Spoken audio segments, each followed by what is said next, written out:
All right, we are starting. Hi, everybody. Welcome to our virtual Lunch and Learn. Let your heart be light, navigating eating disorders during the holidays. My name is Olga Marable. I am the Director of Outreach for Fusion Academy at our Rockville campuses.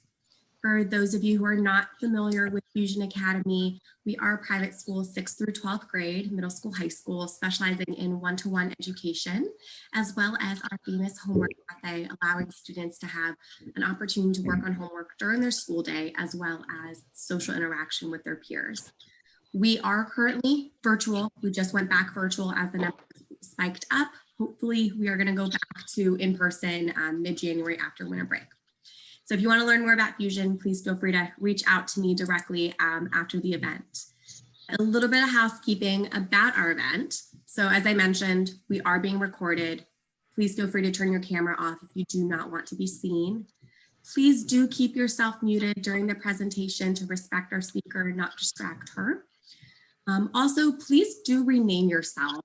You'll see your name at the bottom left or wherever it is on your screen. But if you can rename it to your first and last name, that way it just helps me easier to be able to check on attendance as well as address you if you have any questions. The chat will remain open throughout the entire event. Please feel free to collaborate, network, share resources. The presenter will not be moderating it, but myself and Rachel will be. If you want to send me a private message, please feel free to. I will respond directly. We will save all questions and Q&A for the end, but if you do have questions throughout, feel free to ask them. I'm going to keep a roll of the questions and then ask them at the end with Q&A. But do keep in mind that we don't want anything to be too personal or inappropriate because we are recording this as well. So we're going to start with something a little fun. I like to do is let everybody introduce themselves in the chat. So open up the chat and please introduce your name, what you do, what company you're with, if you want to share your contact information and a fun fact. And I'm going to go ahead and open the chat so I can read them off, but I will start. So like I said, my name is Olga Marable with Fusion Academy, the Director of Outreach for Maryland campuses, Rockville, Columbia. And my fun fact is my kids are getting really spoiled for the holidays because we do Hanukkah, we do Christmas, and my family is Russian. So for New Year's, there's a tree and a Santa Claus and the kids get presents on New Year's Day. So we have to try to spread out all of the joy and also explain to our children why there's Santa on Christmas and New Year's, which has been really hard. I think we're sticking to there's Santa on Christmas and then the New Year's one is his cousin. But we'll see if we stick with that for years to come. All right, so I want to start seeing who's here. Liz, clinical social worker, fun fact, 10 different cookies on Sunday. Ooh, I need to have you come to my house because I need to bake cookies too. Amy, you're an intern at the Women's Center. Welcome, Amy. Let's see who else is out there. Janelle, physical therapy. Ooh, I met Janelle. Fun fact, just borrowed the collected works of Jane Austen from the library. Ooh, that's cool.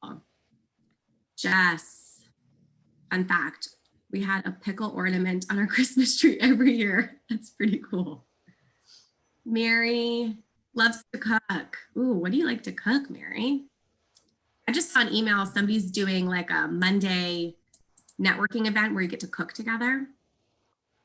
Anastasia adopted 2 crazy kittens. Aw. Rachel has a kitten who thinks it's a puppy. I learned that today.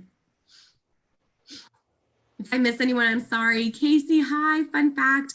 My latest humor has been the elf on the shelf joke pictures from parents. Oh, we do the elf on the shelf. That is tough. And then to make sure the baby doesn't touch the elf, because if the baby touches the elf loses its magic and then the toddler will lose his mind. That's been hard in our house. Nina, you like to binge watch TV, guilty pleasure. I do. Candace, I think I missed your fun fact. That's okay. Robin, welcome. Nancy, You're going canoeing this weekend. Oh, neat. Your son must get that from you. That makes sense that he likes to be in nature too. Candace, fun fact, loves to walk in the woods with Baxter. Is Baxter the dog? Okay. We have a neighbor who walks her cat on like a harness and a leash, so I can't assume these days, I feel like. Hi, Dave. Fun fact, trying to attend the workshop while doing kids distance learning, not fun. Ooh, yeah. I'm gonna send prayers for you, Dave. That's not. Hold on. Nina's right there with you. Robin, the latest humor has been the Holderness family. Walking the cat is definitely a goal in our house. I don't mean to judge. Sophie, we have 2 new kittens. Oh, bless all of you guys who have adopted animals through this. That is so amazing. I keep seeing that and it's just awesome. Please feel free to keep sharing your fun facts. Welcome. Thank you for attending. Thank you for sharing who you are. I am going to introduce our speakers really briefly and then pass it over to them. So first we have Rachel Wentbotter, who actually helped put this together. We were supposed to have this presentation in March and then COVID happened. So we are so excited that Rachel was patient with me and we were able to push it back. And I think this holiday topic is going to be even better. She is a professional relationships representative at the Renfrew Center of Maryland. And Laurie Wollman, LCPS, is the site director at the Renfrew Center of Baltimore. And Ms. Wollman has more than 20 years of experience in mental health field, working in a variety of settings, including residential, outpatient, partial stay in both direct care and management, as well as educational. So without further ado, I'm going to pass it over to Rachel to take over. Hi, everyone. Thank you so much for being here today. We're so excited to do this presentation. Before moving forward and sharing a little bit more about the organization that we're representing, which is the Renfrew Center, my fun fact is Russian is my first language. So English is not my first language. I didn't learn English until I was about 5, I think. So Russian is my first language. So now about Renfrew. So the Renfrew Center for Eating Disorders is actually the oldest eating disorder residential facility in the United States. As of this year, we've been around for 35 years.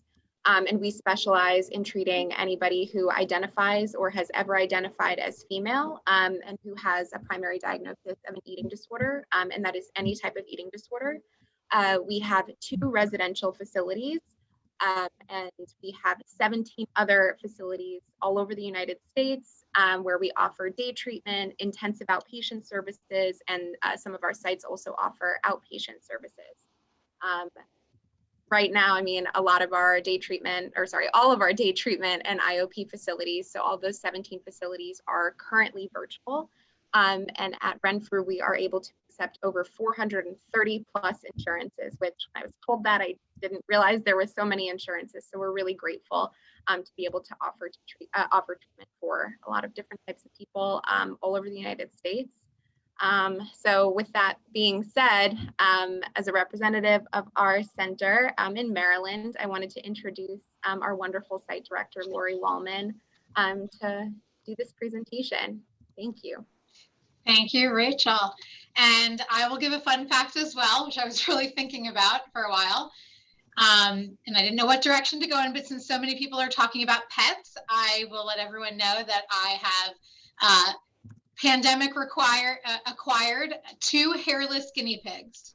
So they're lots of fun. And I was letting Olga and Rachel know earlier the activity that they get involved in the house when we're all in the same room. So it's very exciting to have some additional flavor in the home.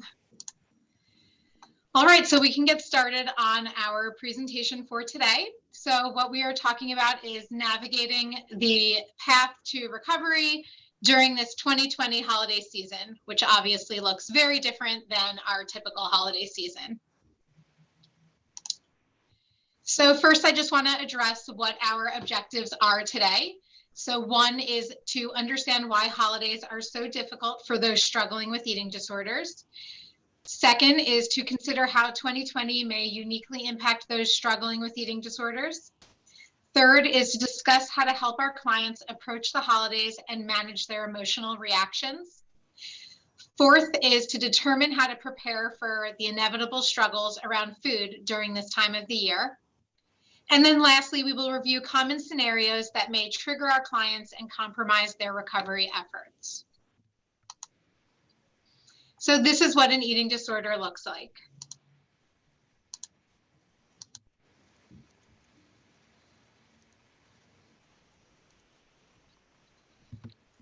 So as you can see, everyone looks different. The point of this slide is to show that you really cannot look at someone and determine whether or not they have an eating disorder.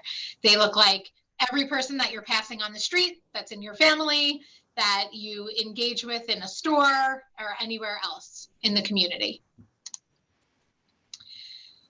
So some pieces of information that might be helpful to highlight when it comes to the faces of eating disorders are that teenage girls from low-income families are more likely to be bulimic than girls from wealthy families. Despite similar rates of eating disorders among various cultural populations, we do see that people of color are significantly less likely to receive help for their eating issues. Although eating disorders affect a higher proportion of males who identify as gay or bisexual than females, the majority of males with eating disorders are heterosexual. And lastly, transgender individuals experience eating disorders at rates significantly higher than cisgender individuals. And you can see we have also tagged below where this statistical information is coming from. So something that I think a lot of people don't recognize or realize is that eating disorders have the second highest mortality rate of any psychiatric disorder, which was only recently surpassed by opioid addiction, which many of us know has, really grown, unfortunately, in the past few years. And the reason for this is that these are some of the medical risks that are included in eating disorders: suicide, cardiac complications, and endocrine-related complications. Extensive treatment is often the norm. This isn't something that you're going to be able to go, for 2 weeks, get treatment, and then, be on the road to recovery. It really requires intensive treatment. And it impacts all areas of functioning, not just those surrounding meals themselves. So with a show of hands, although I've hidden all of you so I can see my slides, just, raise your hand or nod. How many of these holiday situations do you think are difficult to navigate for your students or clients?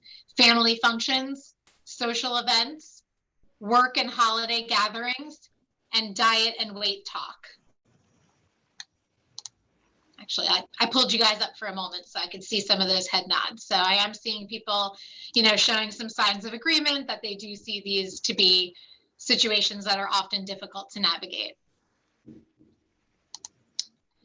So why are holidays so difficult for someone with an eating disorder?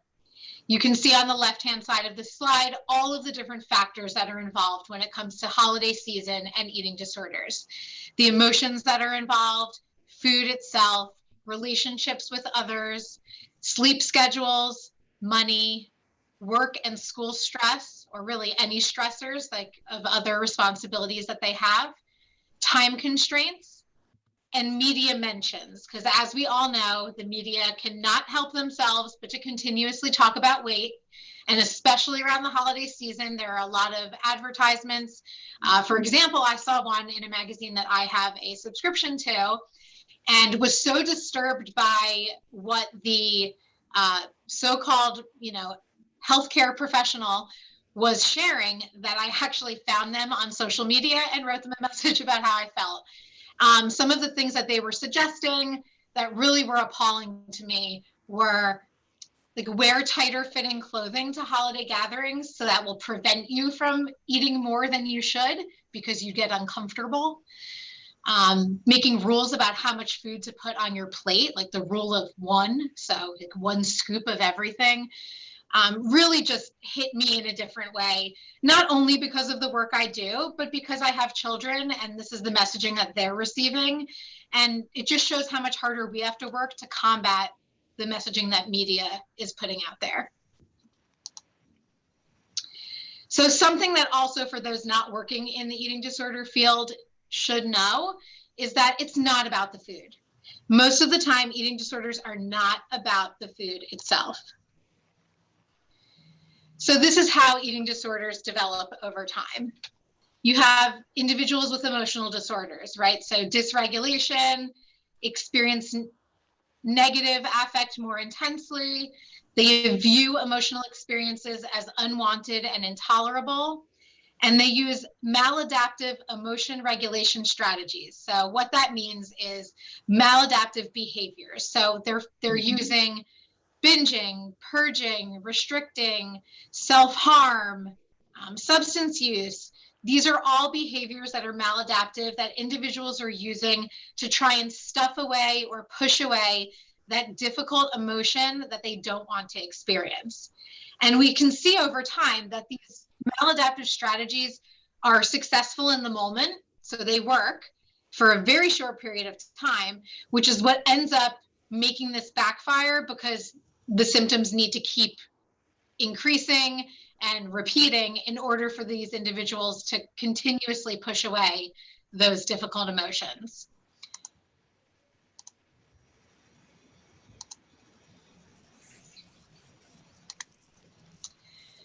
So I want to talk a little bit about experiential avoidance. The key maintaining factor for eating disorders is this drive to avoid these negative emotional experiences. So the way that individuals do this, which I just had expressed in the previous slide, is that they try to numb themselves or distract themselves or overcompensate.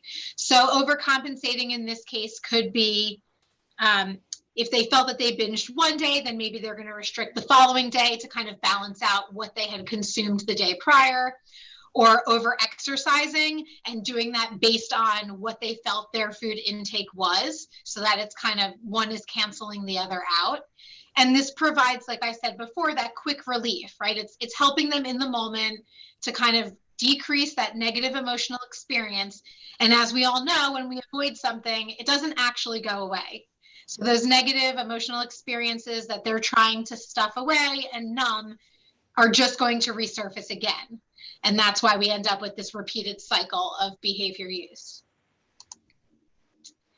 So back to the theme of holidays and what makes holidays more difficult for individuals with eating disorders.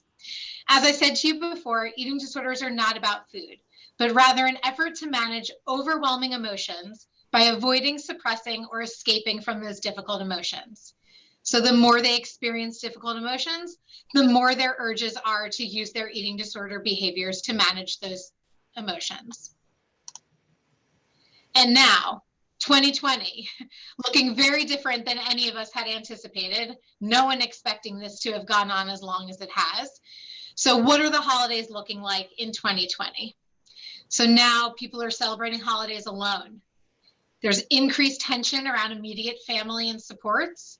There's a lack of external positive activities. So no live music, sports, extracurriculars, ability to gather with groups of friends or other people that are supportive, which in turn leads to lack of support. If we're being told to isolate, be alone, be socially distanced, we don't have that same support that we would, and lack of accountability. So if individuals are spending the holiday season alone, they don't have other family members or friends around them to kind of nudge them or urge them to put a little bit more on their plate, or to kind of be that sounding board and guidance for them. So for anyone, heightened emotions around the holidays are normal, but we can choose how to react to those emotions. So these are some anxiety coping statements for holiday anxiety. My family's unrealistic expectations are not mine to carry. It's okay if everything isn't perfect. I recognize my triggers and have the tools to cope with them. I am allowed to have healthy boundaries. I am safe. I am relaxed and calm. Other people's emotions are not mine to worry about. So a little fun fact for those of you that don't work at the Renfrew Center, a lot of our patients will write messages like this on little Post-it notes, and they're in the patient bathrooms here at all of our locations. So it's just a nice reminder for those when they're going to the bathroom, as they're washing their hands in front of the mirror, they see all these Post-it notes with all of these positive messages, statements that really encourage them and help them stay on a positive path. So here are some holiday navigation tools for your clients. Stay mindfully aware of your true emotions. So take time to be present with loved ones. We know that people can't be physically present or possibly cannot be physically present with loved ones right now, but find other creative ways that you can still engage. So make those Zoom calls, FaceTime calls, participate in holiday celebrations, via those avenues so that you are still celebrating with other people. Have meals over Zoom or FaceTime so that you are getting that accountability. And when you notice that you're feeling overwhelmed, really looking closely at your thoughts and feelings that are overwhelming you. Are these accurate? Do I need to question them? So another skill that we use here is called a reappraisal. So it's kind of similar to this question of, does it need to be questioned? So we want individuals in treatment to think about, yes, your automatic thought, that fear that you have, that overwhelming concern may be true. Is there something else that could be possible at the same time? So for example, someone that you're working with at a family gathering and they see two family members whispering to one another. And the person that you're working with, their automatic thought or overwhelming feeling is, they must be talking about me. So that might be true, and we may never know the answer to that. And at the same time, is it possible that something else could be going on? And just having that possibility that it could be something other than what the automatic thought was often provides relief for the individuals that we're working with. So could it be, ooh, I didn't really like those string beans and I put too many on my plate, right? Has nothing to do with the individual that you're working with, the one that's worrying that the conversation is about them. And at the same time, it's something that they wanted to say quietly because they don't want to offend the person that cooked it. So just having that ability to really see other possibilities allows for providing some relief. And now I was one step ahead. See, I'm on top of things. So writing down concerns that you have for the holidays.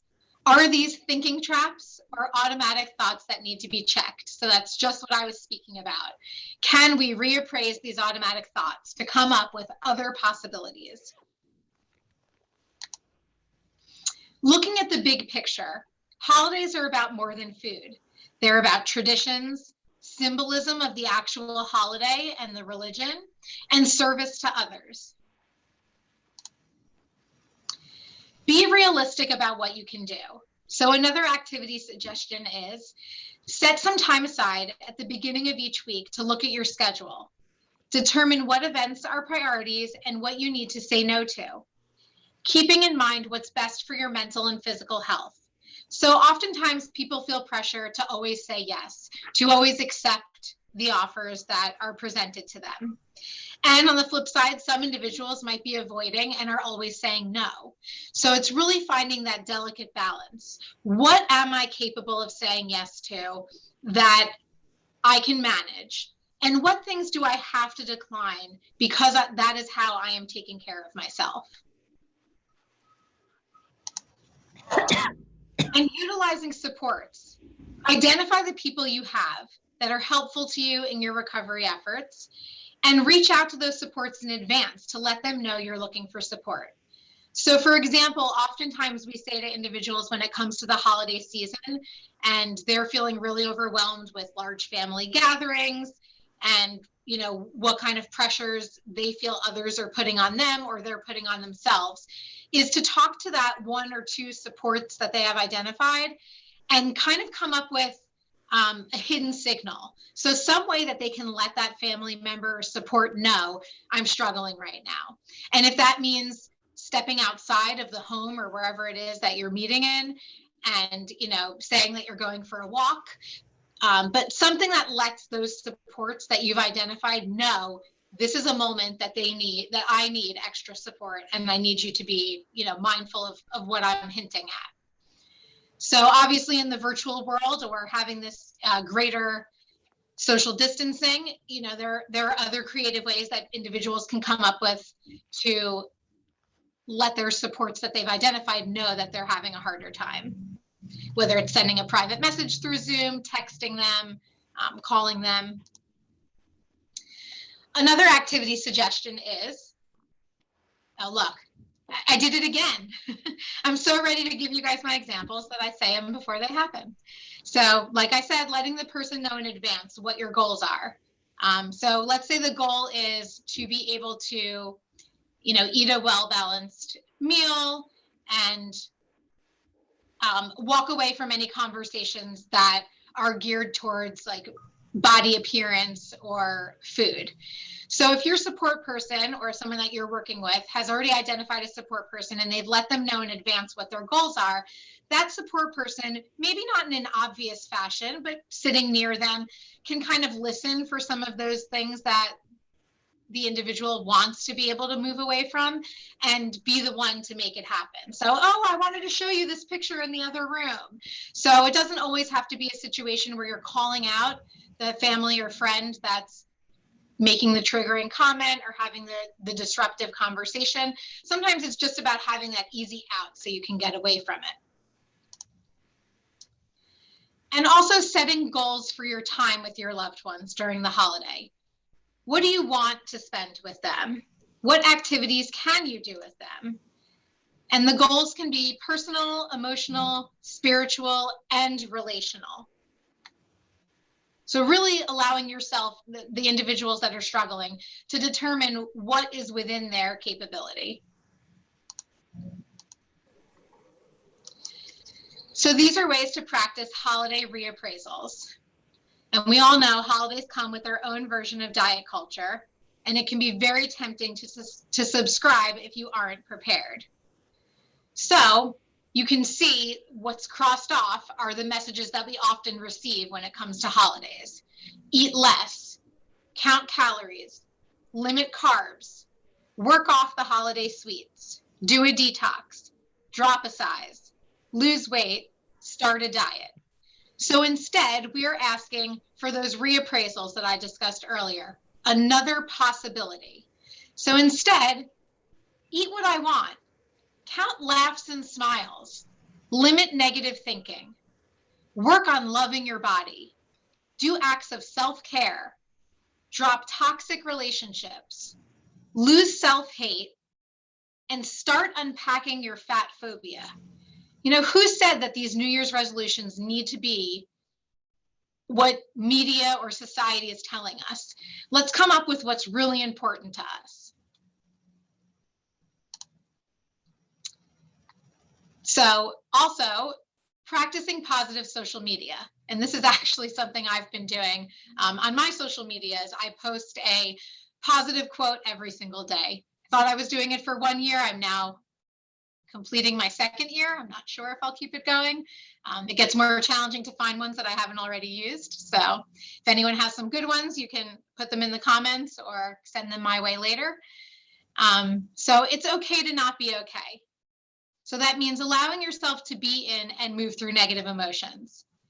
Get yourself to the help you need, because healing is possible. And healing is a journey, not a destination.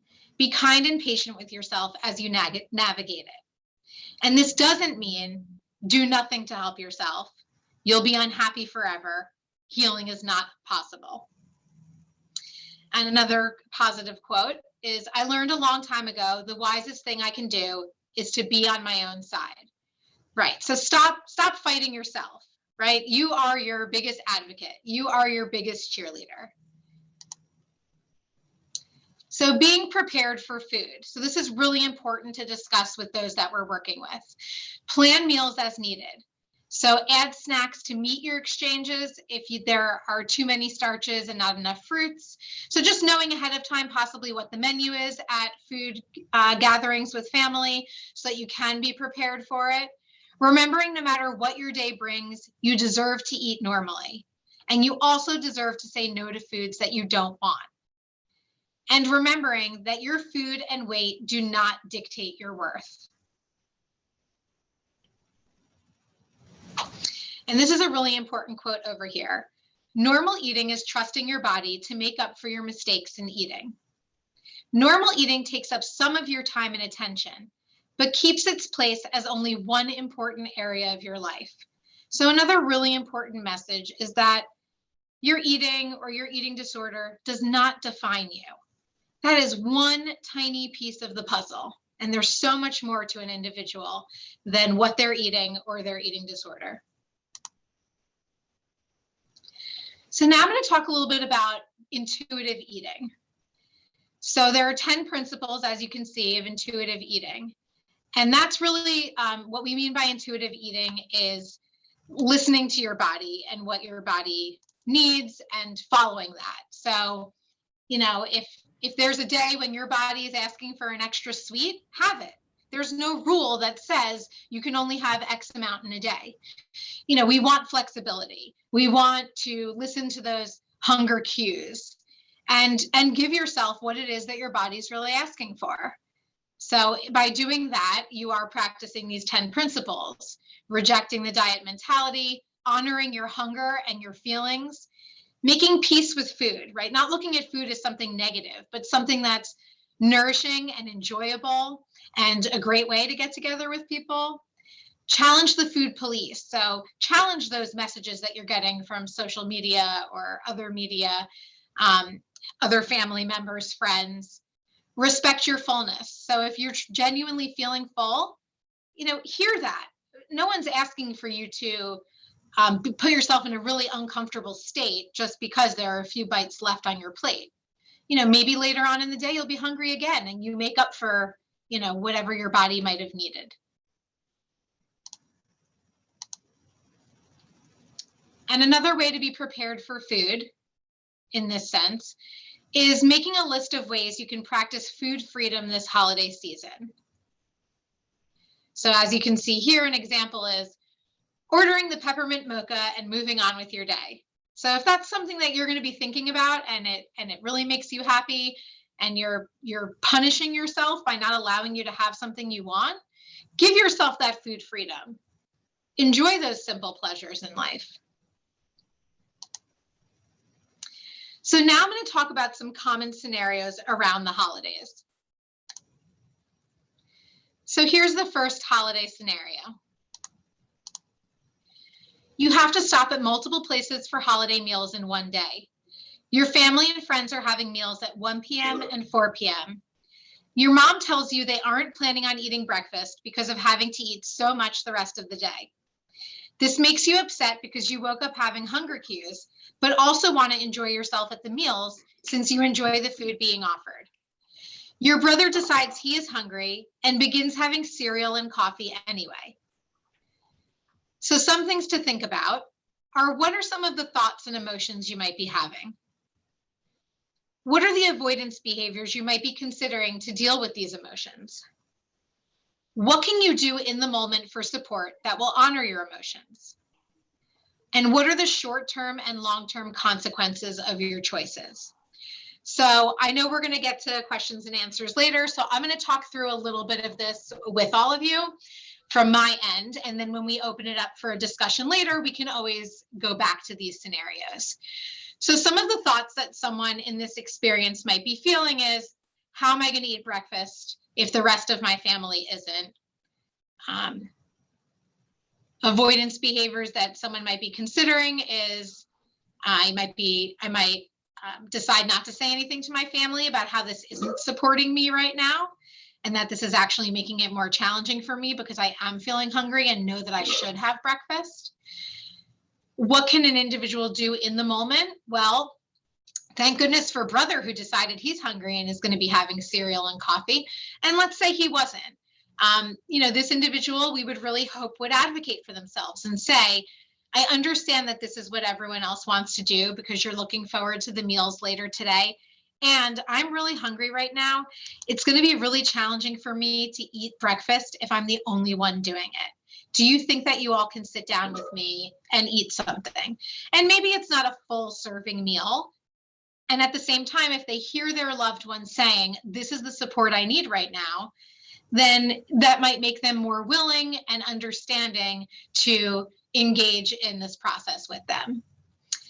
So short-term and long-term consequences, if someone didn't advocate for themselves and chose not to eat breakfast and follow the rest of their family, in the short term, lots of discomfort because they're already feeling hunger cues. So their body is asking them for nourishment and they're choosing to disregard it because of their family.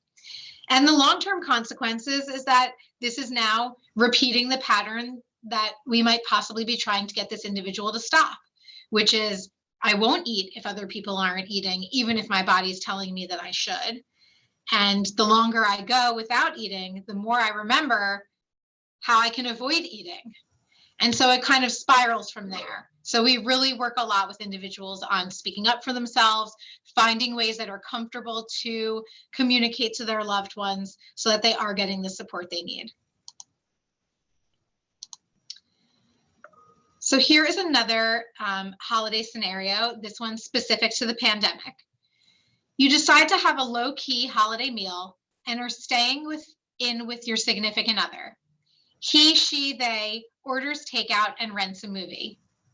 He, she, they tells you how they are sad they are not with their family, but want to support you. You have anxiety about eating the Chinese food they ordered, but you feel like you have to do well since they are trying to support you. They portion your dinner and you feel like it's too big of a portion.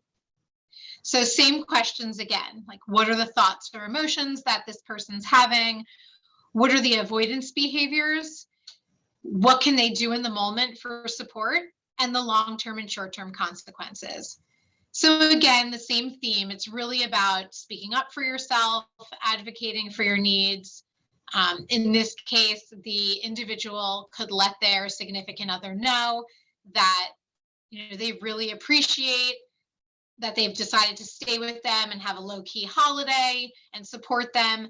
And it's really uncomfortable that they portioned their food for them and they'd like the opportunity to be able to do it on their own with the support of their loved one there.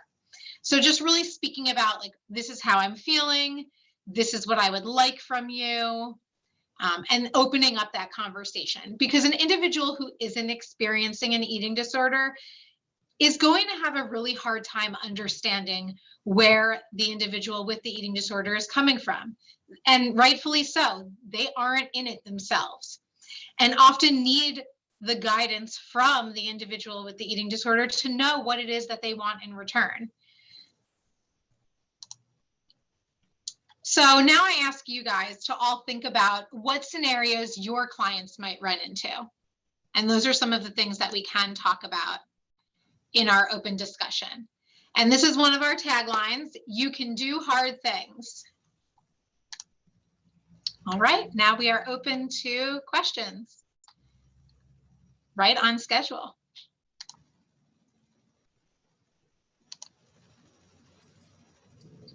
And I will leave this slide up. This is all of our contact information.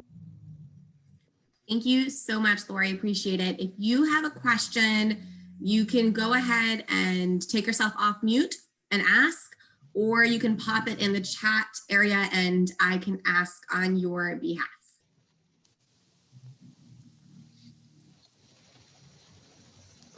I'll give you guys a few minutes. Hi, I have a question. Yes, Bevan. So the question is, so I am doing food support for my almost 20-year-old. And so for example, the other day, she wasn't able to finish her food because she was stopped up. And so there's just times when she isn't eating her food that I'm not quite sure kind of how to handle it. And so I'm just curious, when you talked about, I'm trying to understand where she has a boundary and can say, no, I can't eat. I mean, I didn't make her eat while she was feeling sick from with her system. But if I could get a little bit of guidance about that, that would be helpful. Kind of their boundary versus trying to make sure that we're following what her doctor and nutritionist have suggested. Right. So that is a really good question. One thing that I would say is, a lot of what we are all working with as a treatment team, as family members, loved ones, is trying to determine what our loved one is telling us.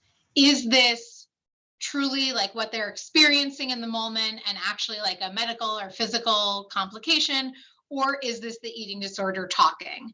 So in a situation like that where it does sound like there is a medical component. I don't know if there's Miralax or anything being, recommended to kind of assist with some of the passing of bowels. But in addition to that, if there is a situation, where the 20-year-old is not, consuming everything that you guys have been instructed needs to be, possibly being flexible in terms of, okay, maybe those components can be eaten in an hour. So it might be about spacing it out a little bit more so that nutritionally everything is still being received, but maybe it cannot be happening all at one time. Right. And the thing that I was instructed was to try to keep it concentrated at the, the meal, snack, or whatever. So that's the part that I was having trouble figuring out how to balance that too. Yeah. Okay. Well, I mean, I definitely think that whatever, outpatient team that you guys are working with to kind of revisit that there, to just see if it truly is about being backed up, it might not be physically possible to centralize it all to the mealtime. Right. Thank you. Sure. Laurie, we have a question. Oh, Bevan asking that question. I appreciate that. That takes courage, I think, to be the first question. So thank you. Thank you. Laurie, we have a question for Janelle. For clients that present with poor body image, but not ED, and mention feeling stressed about holiday sugar, how did I respond? An excellent question. Give me a moment to think about this one.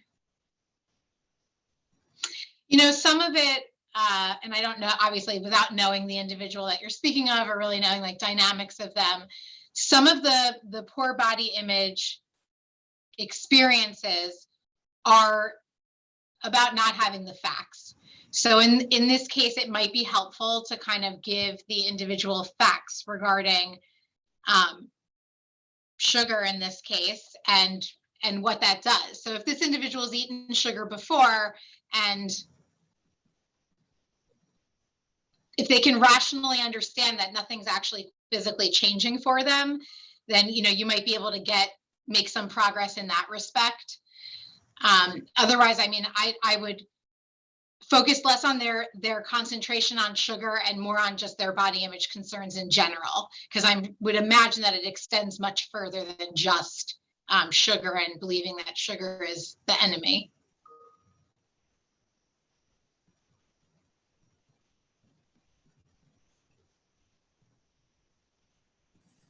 Thank you, Laurie, and thank you, Janelle, for asking that. We have another one from Casey.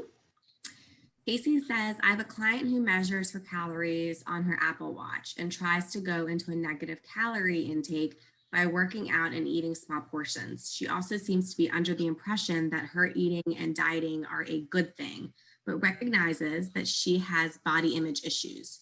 Would it be appropriate to have her stop using her Apple Watch? Absolutely. So another thing that we practice here at the Renfrew Center is what we call surrenders. So when we were in person, and we're still doing it virtually as best as we can, there's a certain group we would have every Friday, and we would often ask individuals to, because they don't have their phones or Apple Watches or any electronic devices during programming, we do make sure that they either leave it in their car or we collect it at the beginning of the program, that we will allow them to bring those items into group, and we have them surrender, so to speak, different apps that they may have downloaded. So they will physically delete them in front of us, with the intention that they're not going to reload it, once they leave program. And it's because when you have those things accessible, it's hard to ignore them. So if this is something that they're tracking on their Apple Watch, I don't have an Apple Watch, but I don't believe that's something it automatically does. So if it's something that they added to their watch, encouraging them to remove that capability or that specific aspect from the watch, or if it means temporarily not wearing the watch, then that's another option. Thanks, Laurie. Sure. Thank you for asking that question. All right, looks like everyone is getting comfortable and thinking through questions. So Candace has a question. I work with people with ADHD. Eating disorders aren't typically identified with most of my clients. How do I address this? I do talk about eating healthy portion or protein is important for the brain, etc. The more I read, ADHD and eating disorders are very common. So I might need clarification on where the question was there. Is it, Candace, that you're asking if you are suspecting that an eating disorder is present, how do you address it? Or how do you address the topic of eating disorders with any of the individuals, or holiday season with any of the individuals that you're working with? Basically, if I can tell that, more addressing it with them first. I'll have a lot of clients over the years, they'll say, we'll be working together and it might be 5 or 6 o'clock and they'll say, I haven't eaten one thing all day, and they wonder why they're tired, why they can't focus, things like that. Yeah. Okay, so I'm sure we'll have your information, or everyone that joined today. So I believe that Rachel can share this with you. We do have like a short list or a little cheat sheet of questions that you can ask someone you're working with that might help you determine if it's something that might warrant, a closer look at, or might be signifying that an eating disorder is present. So, it could give you insight as to whether or not you want to reach out to another professional for them to be able to address that concern. But you do also want to make sure that it's done in a way, and I know this just being clinical, a way that's not attacking and really is inviting, so that they are willing to give you more insight and information as to what's going on. Okay, thank you. Sure. I just want to interject on that real quick. Renfrew, a couple of months ago, one of our psychiatrists who specializes in eating disorders, we did a Facebook Live with a center who specializes in ADHD on the intersection between ADHD and eating disorders. So it's on Facebook recorded. I can also send that. So that might help provide some information on how to navigate those conversations. Great, thank you. Thanks. Rachel, if you can easily find that, if you want to drop it in the chat, otherwise, if you want to send that to me with the slides, I will to everybody when I include the recording link too. Thank you. I think I've heard, if I can say one, sometimes I get my statistics mixed up, but I believe it's like 50% of people with ADHD have eating disorders. And they, a lot of my clients use Vyvanse because I'm sure, that's good for binge eating. It helps for that.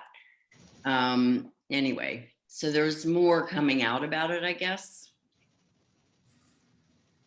No, I think that's interesting, and something definitely, it's good that you're aware of that too, even though you're working with these adolescents not at that capacity directly, but just being aware as another adult that is providing support. Right. We have 2 more questions. So one from Anastasia. How do you address disordered eating, but the client does not identify full criteria for an eating disorder? Sure. So how to address it in terms of speaking with the individual would really be just to talk to them about what their intention is behind some of their behaviors or their thought process about certain things, and really trying to help them see that the disordered eating even exists, because most often it's just the denial of that in the first place. And then the second part is, and I'm not just saying this to plug us, there are many places that have outpatient groups, but we do have an outpatient group available that you don't have to meet criteria for a diagnosed eating disorder, as long as you would benefit from, you know, what the structure and what's being taught and discussed in the outpatient group. Disordered eating would fall into that category as well. So there are resources available in addition to the direct work that you would be doing. And do you guys accept Medicaid as one of your insurances? Unfortunately, we do not. Now, with that said, the outpatient group is private pay anyway. So we're not, right now, we're not, because it's virtual, we're not going through insurance companies for the outpatient group. So the insurance that an individual has wouldn't be impacted for that group. Okay. Thank you so much. You're welcome. Thank you for answering, Laurie. All right, next question is from Robin. I'm happy to unmute and just ask the question. So we're family therapists, and we're often treating families who have young kids with autism, who have really restricted ranges of foods that they'll eat for sensory reasons, or kids that have ADHD and are really uncomfortable sitting at a table for a meal, right? So that's just an experience that they don't enjoy. So they're always avoiding, I'm not hungry, I don't want to be here, that sort of thing. So I'm wondering how we can help these parents to really create healthy relationships with food with these particular kinds of kiddos from a young age. So that is an excellent question. And I am going to be really honest with you. I probably want to get more information and have that get back to you at some point. Unfortunately, because of the structure of our program here at Renfrew and the intensity of the treatment model that we use, we don't often get individuals that are diagnosed with autism. We have had some that are on the spectrum, like closer to like Asperger's diagnostics criteria. That's what I'm talking about. But some of the like philosophy and treatment model that we use is, it's hard for individuals with that diagnosis to grasp. So I don't have as much experience working with the population that you're working with. Okay. But as far as parents in general and how to work with parents who have young ones or even adolescents, a lot of it is about, and I know I say this and I can say it until I'm blue in the face, a lot of it is about communication, which obviously there's a barrier with this population. It's really just making sure the parents understand that that you don't want it to be a battle, right? Like it shouldn't be a fight, and you have to find a way to be, especially with younger individuals, a way to be creative with it.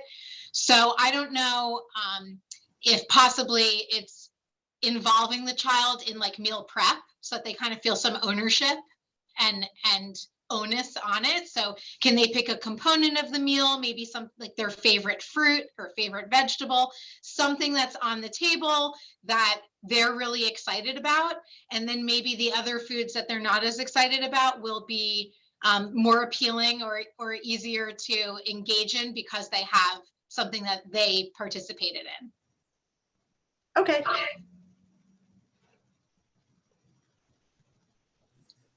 Thanks for your question, Robin. And then we have a question again from, is it Anastasia or Anastasia? I want to make sure I say it right.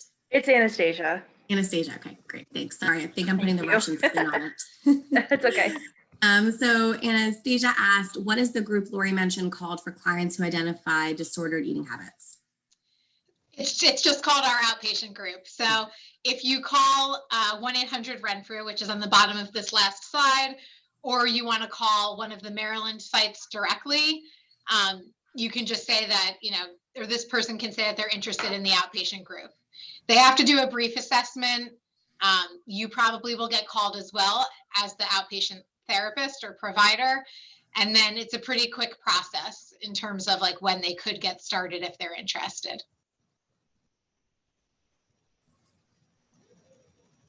Thank you for answering that. Are there any additional questions for Laurie? Going once, going twice. All right, well, then I'm going to go ahead and wrap it up. And I know that we're a little early, so thank you, Laurie. Thank you, Rachel, so much for your time in doing this wonderful presentation, for educating everybody that is on this call today. I appreciate it so much. Because we're wrapping up a little early, I'm going to stay on. So if anybody wants to ask any questions about Fusion, happy to answer them for you. I know when we're in person, I usually do tours after these, so I'm going to kind of go off script here. So if you want to stay on and chat with me, I'm happy to stay on until 1 o'clock. Otherwise, I hope that you all have a wonderful, happy, healthy holiday season, that you make the most of these difficult times and find joy in the brightness of the holiday spirit. So see you all in the new year, and stay well. Take care. Thank you. Bye.